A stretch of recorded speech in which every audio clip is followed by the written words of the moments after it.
Hello my dear friend, welcome to education point online. So friend, कैसे हैं आप लोग? गए हो बहुत अच्छे होंगे। मेरे प्यारे बच्चों, आज हम लोग बात करने वाले हैं how to write in RDPB BTech final examinations बेटा, कि किस तरीके से हम लोग अपने फाइनल एग्जाम्स में अपनी कॉपी को लिखेंगे ताकि हमारे अच्छे नंबर आ सके। घबराहट बड़ा हो रहा होगा, है ना? जैसे जैसे एग्जाम्स के डेट करीब आ रहे होंगे, है ना? मुझे भी बहुत घबराहट था। मेरा भी पहला पेपर बीटेक का केमिस्ट्री का ही था, है ना? और मैं जल्दीबाजी में आईडी कार्ड अपना भूल गया था। तो ये सब गलती आपको नहीं करना। आईडी कार्ड, है ना, और आपका जो एडमिट कार्ड है वो आप प्रॉपर अपने लेके जाएंगे एग्जाम से। पहली पहली बार एग्जाम्स है ना। हाँ, और जब आपको कॉपी मिलेगा हड़बड़ाना नहीं है। कॉपी को फिलअप वगैरह भी बहुत अच्छे तरीके से आपको करना है, ठीक है? चलिए बेटा, अब आते हैं मुद्दे की बात। मुद्दे की बात ये है बेटा, देखो, आप कितना भी पढ़ लो और अगर आप अपनी कॉपी में अच्छे से नहीं लिख कर आओगे तो भैया नंबर आपको नहीं मिलने वाला। तो कुल मिलाकर बात यही है कि आपको जो अच्छे नंबर है ना, ये कौन दिलाएगा? ये आपको दिलाएगा कॉपी। तो भैया अगर आपको आपकी कॉपी अच्छे नंबर दिला रही है तो क्यों ना थोड़ा कॉपी को हमें क्या करना चाहिए बच्चों, थोड़ा सा सेलिब्रेट करने देना चाहिए, है ना? तो चलो मान लो कि 3 को, जिनका 5 को पेपर स्टार्ट है, थर्ड सेम वाले को 7 को पेपर स्टार्ट है, तो मान लो उस दिन क्या है बच्चों, उस दिन है आपकी पार्टी। तो भैया अगर पार्टी होती है तो क्या होता है, सभी लोग तैयार होकर जाते, बढ़िया बेहतरीन, भले कैजुअल कभी भी रहे, है ना, तो बढ़िया बेहतरीन तैयार होकर जाते, अच्छे दिखते हैं। तो भैया अब ये जो 3 तारीख है, 5 तारीख है, 7 तारीख है, आने वाले जो भी आपके एग्जाम्स डेट हैं, तो भैया पार्टी तो होगी। किसकी पार्टी होगी बेटा? कॉपी की। तो अगर कॉपी की पार्टी है मतलब आपका जो एग्जाम कॉपी है वो अच्छा दिखना चाहिए। बात समझना, आरडीपीबी में कॉपी को अच्छा दिखाकर बहुत बच्चे पास होते हैं, है ना? कॉपी सिर्फ अच्छा दिखाकर, क्योंकि एग्जामिनर को उतना टाइम नहीं है भाई, कॉपी चेक करने वाले को उतना टाइम नहीं है। वो स्टार्टिंग के आपके 4 से 5 पेज देखेगा, अगर सब कुछ बढ़िया बढ़िया रहा तो वो ऐसे चेक करता हुआ चला जाएगा। और अगर आपने स्टार्टिंग में ही अपना मूड खराब कर दिया आंसर्स गलत वगैरह करके, ये लो, तो भैया फिर कॉपी कटती चली ही जाती है।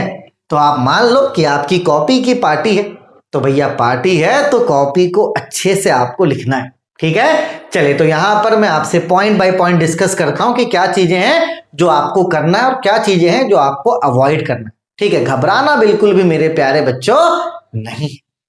पहला एग्जाम है, मैं आपके साथ हूं, गाइड कर रहा हूं, और आज भी 8 सेमेस्टर वाले बच्चों को गाइड करता हूं। अच्छा लगता है अच्छा लगता है जब मैं गाइड करता हूं, बच्चे देखते कि नहीं सर आपका वीडियो तो आना ही चाहिए, है ना? तो भैया आपका फर्स्ट सेम है अभी, है ना, और आपके 8 सेमेस्टर तक मैं साथ रहने वाला हूं, घबराने की जरूरत बिल्कुल भी नहीं है। तो पहला पॉइंट क्या भैया? Don't panic in exam. देखो, बच्चा क्या करता है, बहुत पढ़ के जाता है, एग्जाम में घबरा जाता है। ये वाला काम आपको नहीं करना है। पता घबराहट किससे होती? घबराहट उससे होती जो रिवीजन नहीं करके जाता। तो मैं तो आपसे बोलूंगा कि 3 यूनिट आप हरे सब्जेक्ट के मान के चलो अच्छे से रिवीजन करके जाना। बाकी फिर आप जो पढ़ रहे हो ठीक है, लेकिन कम से कम मिनिमम 3-3 यूनिट आप अच्छे से रिवाइज करके जाओगे ना तो एग्जाम में कॉन्फिडेंट भी रहेगा। ज्यादा पढ़ने के चक्कर में रिवीजन नहीं हो पाता और कॉन्फिडेंस बच्चे लूज कर देते हैं। तो ये वाली गलती नहीं करना है। कम से कम 3 यूनिट, जैसे 5 यूनिट है तो 3 यूनिट आप अच्छे से रिवाइज करके जाओ, और उसके बाद जो पढ़ सकते हो पढ़ो, वो आपके ऊपर है, ठीक है बेटा? तो कम से कम 3 यूनिट आपको अच्छे से रिवाइज करके जाना है, ठीक है? चलो, उसके बाद क्या है बेटा? दूसरा पॉइंट कि use only blue ball pen and pencil. देखो बेटा, आरडीपीबी के एग्जाम में आपका सिर्फ और सिर्फ ब्लू बॉल पेन ही आपका मान के चलो अलाउ है। इसके अलावा अगर आप कोई दूसरा पेन, है ना, ब्लैक पेन हो गया, जेल पेन हो गया, ये सब अलाउ नहीं है। तो आप सिर्फ ब्लू पेन लेके जाओगे और साथ ही साथ पेंसिल का इस्तेमाल आप कर सकते हो, ठीक है? चलिए भैया, ये तो हो गए एग्जाम से पहले की बात। एडमिट कार्ड, आईडी कार्ड, ये सारी चीजें, पेन वेन आप लेकर जाओ, ठीक है? जब आपको क्वेश्चन मिलेगा ना बेटा, ऐसा मान लो कि आप एग्जाम में गए और ये आपको केमिस्ट्री का क्वेश्चन मिलेगा। देखो आप इस क्वेश्चन को, है ना, 5-10 मिनट इस क्वेश्चन को आपको क्या करना है बेटा? पहले अच्छे से देखना है ना, अच्छे से देखो। ये आपका क्वेश्चन पेपर है, ठीक है? थोड़ा समय देकर 5 से 10 मिनट आपको क्या करना, अपने क्वेश्चन पेपर को देखना है। अब आप क्या करो बेटा, देखो, आप जाहिर सी बात है आप पढ़कर गए होगे, जैसे मैं भी पढ़कर गया, तो मैं देखूंगा कि यार हम तो पढ़कर आए हैं, तो मुझे ये क्वेश्चन नंबर 3 मैं अच्छे से कर पाऊंगा। अपने दिमाग में स्ट्रेटेजी बनाना है। फिर मैं देख रहा हूं कि मैं 5 भी कर पा रहा हूं, 4 का ए भी मैं कर पा रहा हूं, ठीक है, इधर और कुछ नहीं बन रहा मुझसे। ऐसे ही होता है एग्जाम में, ऐसे ही होता है।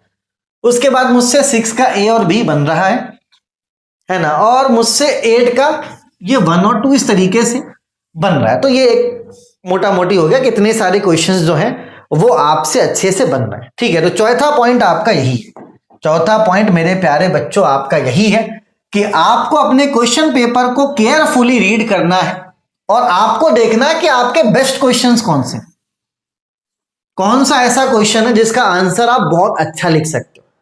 तो जिस क्वेश्चन का आंसर आप बहुत अच्छा लिख सकते हो उसी को क्या करना है बेटा, आपको पहले लिखना है। आपको पूरे क्वेश्चन पेपर में से, मुझे कॉन्फिडेंट है कि मैं ये वाला आंसर 3 का आंसर मैं अच्छा लिख सकता हूं, तो सबसे पहले मैं 3 लिखूंगा। उसके बाद मुझे लगता है कि नहीं है 3 के बाद मैं 8 का आंसर लिख सकता हूं अच्छा, तो मैं दूसरा क्वेश्चन कौन सा अटेम्प्ट करूंगा, 8 वाला। फिर मुझे ऐसा लगता है कि नहीं यार इसे मैं अच्छे से अटेम्प्ट कर सकता हूं, तो मैं छठा क्वेश्चन तीसरे में अटेम्प्ट करूंगा, ठीक है। तो एक बात आप समझ लो, जो आपको बहुत अच्छे से आता है उन क्वेश्चंस को आपको अच्छे से पहले लिखना है। आप ये मत बोलना कि अरे यार अभी जो नहीं आता वो मैं लिख लेता हूं, है ना, और बात के चलो कि जो मेरे प्यारे बच्चों क्वेश्चन आपको अच्छे से आता है वो बाद में लिखेंगे, ये वाला मत काम करना। जो क्वेश्चंस आपको अच्छे से आते हैं उन्हीं क्वेश्चंस को क्या करना है, आपको पहले अटेम्प्ट करना है।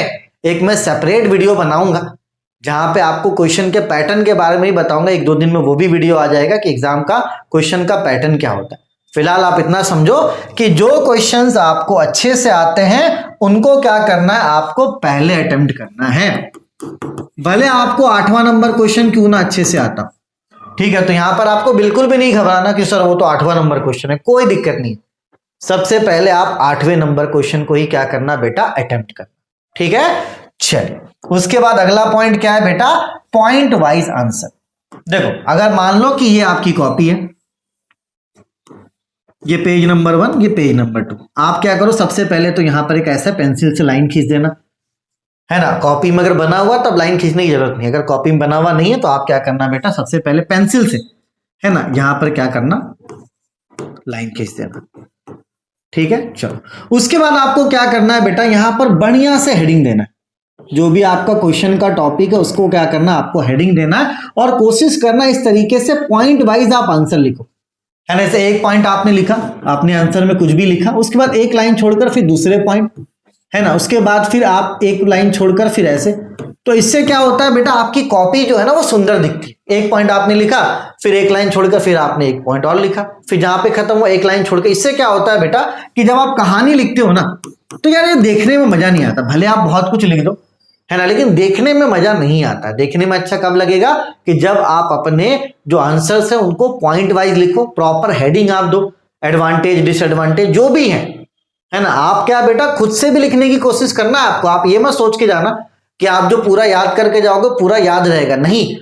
जब आप एग्जाम में बैठोगे ना, मैं आपको कंफर्म बता रहा हूं कि आपको कुछ चीजें ही याद रहेंगी। तो जो भी चीजें आपको याद रहेंगी उसी को मिला मिलाकर अपने लैंग्वेज में आपको लिखने की कोशिश करना है बेटा। आप एकदम भूल जाओ कि आपको वर्ड टू वर्ड सब याद रहेगा। कुछ चीजें याद रहेंगी, कुछ चीजें याद आपको नहीं रहेंगी, ठीक है। फिर भी आपको क्या करना है, बना बनाकर सोच सोच कर अच्छे से क्या करना है बच्चों, लिखना है।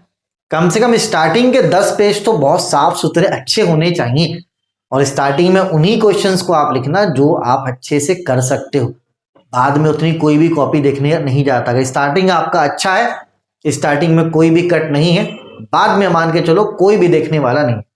अगर आपने स्टार्टिंग में ही गंदगी कर दिया तो भैया बाद में आप कितना भी आंसर लिख दो उतना मूड में एग्जामिनर नहीं रहता है, ठीक है। तो अपने दिमाग में आप बैठा लो कि प्रॉपर हेडिंग्स आपको यूज करना है, ठीक है। पॉइंट वाइज आंसर्स आपको लिखना है। इससे क्या है कि आपका कॉपी सुंदर दिखता भी, और कहां पे 20 पेज में कंप्लीट होने वाला होता है ना, वो 25+ पेज हो जाता है, ठीक है। चलिए भाई साहब, अब आते हैं हम लोग अपने अगले पॉइंट पे। क्या है वो, है हैंड राइटिंग।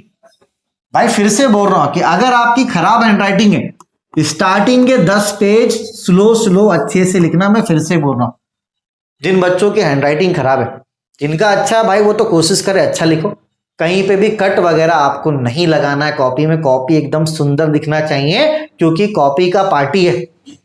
आप देखते हो ना कॉपी की, भैया आपकी पार्टी है तो आप सुंदर दिखते हो ना, तो भैया कॉपी की पार्टी है, तो कॉपी की पार्टी है तो कॉपी सुंदर दिखना चाहिए। ठीक है, चलिए उसके बाद नेक्स्ट पॉइंट क्या है बेटा, neat and clean label diagram. देखो डायग्राम जब भी आप बनाना तो बड़े बड़े डायग्राम बनाना, ठीक है, और एकदम साफ सुथरा, ये नहीं कि आप कुछ भी कर रहे हो। अगर आपको कॉन्फिडेंट नहीं है तो आप कहीं पीछे रफ में पहले डायग्राम प्रैक्टिस कर लेना, उसके बाद फेयर में बनाना। तो जो डायग्राम आप बनाओगे बच्चों वो आपको पेंसिल से बनाना है, और कम से कम डायग्राम बनाने के बाद 5 चीजों को आपको लेबल करना, उनका नाम देना है। जो बच्चा डायग्राम पे फोकस करता है ना तो वो बच्चा कभी फेल नहीं करता, इस बात को समझो। अगर मान लो कि आप किसी टॉपिक को पढ़ रहे हो, जैसे आप कर रहे हो HENE लेजर, आप उसमें सब लिख दो, डायग्राम मत बनाओ। एग्जामिनर पता आपको कितने नंबर देगा, सिर्फ 3 नंबर देगा। लेकिन भैया आप डायग्राम बनाओगे, बड़ा सा डायग्राम, बहुत अच्छा सुंदर सा डायग्राम बनाओगे, तो इसको पता इससे क्या होता है बेटा, सामने वाला पुटा जाता है कि डायग्राम अच्छा, बोलो बच्चे को बहुत अच्छे से आता, बच्चे ने मेहनत करा। ठीक है, तो डायग्राम्स में फोकस करना है, खास करके जो हिंदी मीडियम वाले बच्चे हैं ना, उनका पास होने का यही ट्रिक है कि डायग्राम्स पे फोकस करो।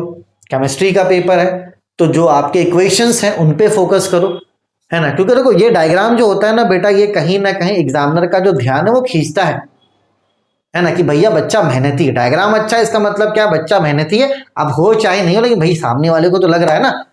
हाँ, जैसे पार्टी में तुम तैयार हो गए जाओ, भले तुम अमीर हो ना हो, लेकिन सामने वाले को लग रहा है कोट पैंट पहन के आया है तो ये तो अमीर ही बंदा होगा। ठीक है बच्चों, चलिए आगे देखते हैं क्या, डू नॉट ओवरराइट। बिल्कुल भी कॉपी में कटकुट आपको नहीं करना है, क्योंकि सामने वाला को इतना स्पेलिंग का मतलब महान इंसान नहीं है ना, उसको ग्रामर का कोई नॉलेज नहीं है। टेक्निकल में थोड़ा बहुत गलत सही चल जाता है। आप ये बिल्कुल मत सोचना भाई साहब कि आप टेक्निकल कॉपी लिख रहे हो, है ना, तो आपका कहीं जैसे कुछ गलती हो गया, कोई स्पेलिंग मिस्टेक हो गया, तो उसको आपको कट नहीं करना, आगे चलते चले जाओ। बच्चे क्या करते हैं, कहीं पे गलती होता है कट कर देते हैं, पता चला फिर वो जगह हाईलाइट हो जाता है, गंदा दिखने लगता है। तो अगर कहीं पर आप इस के जगह आर लिख दो तो भी कोई दिक्कत वाली बात नहीं है, इंजीनियरिंग में इतना मेरे प्यारे बच्चों चल जाता है। ठीक है, तो कुल मिला के सारांश क्या निकल रहा है कि भैया हैंडराइटिंग पे ध्यान दीजिए, पॉइंट वाइज आंसर लिखिए, कॉपी को सुंदर बनाइए, और अपने ध्यान में एक बात रखना कि कम से कम हर एक बच्चा मेरा 20+ पेज लिख कर आएगा। ये टारगेट आपको रखना है, और 20+ पेज आराम से हो सकता है अगर आप पॉइंट वाइज आंसर लिखोगे तब। क्योंकि पॉइंट वाइज आंसर लिखने का मतलब क्या है बेटा, कि जो आंसर 15 पेज में होना चाहिए वो 20 पेज में हो जाएगा। बड़ी बड़ी हेडिंग्स आपको अच्छे से लिखना है ना, हेडिंग लिखकर उसको क्या करना, जैसे कोई भी हेडिंग, इससे मैंने लिखा ना पेंसिल, अगर मान लो ये हेडिंग है, इसके अंदर पेंसिल से अंडरलाइन कर लो। ठीक है, तो यार देखो बच्चे ने स्कूल्स में तो आपने लिखा है ना यार, स्कूल्स में कैसे आप लोग fair copy neat and clean बनाते थे, तो इसी तरीके से आपको चीजों को कवर अप करना है। ठीक है, उन्हीं क्वेश्चंस को आप पहले लिखना बच्चों जो क्वेश्चन आपको अच्छे से आता है। मैथ्स के लिए मैं सेपरेट वीडियो बनाऊंगा कि मैथमेटिक्स में किस तरीके से आपको लिखना है बच्चों। ठीक है, तो मैथ्स के लिए आप पैनिक मत होना, केमिस्ट्री फिजिक्स का एग्जाम देकर आओगे, मैथ्स का वीडियो आपको मिल जाएगा। साथ ही साथ एग्जाम पैटर्न, कि आपका क्वेश्चन का क्या पैटर्न होने वाला है, कितने मार्क्स के एग्जाम्स होते हैं, कितने क्वेश्चंस आपको अटेम्प्ट करने होते हैं, इसके लिए मैं सेपरेट वीडियो बना दूंगा, 1-2 दिन में आ जाएगा। उसे भी क्या करना है बेटा, आपको फॉलो करना है। ठीक है, चलिए तब तक अपने और अपनों का आप खूब ख्याल रखिए। मिलते हैं अब आपसे नेक्स्ट वीडियो में, तब तक के लिए take care, bye bye, Tata.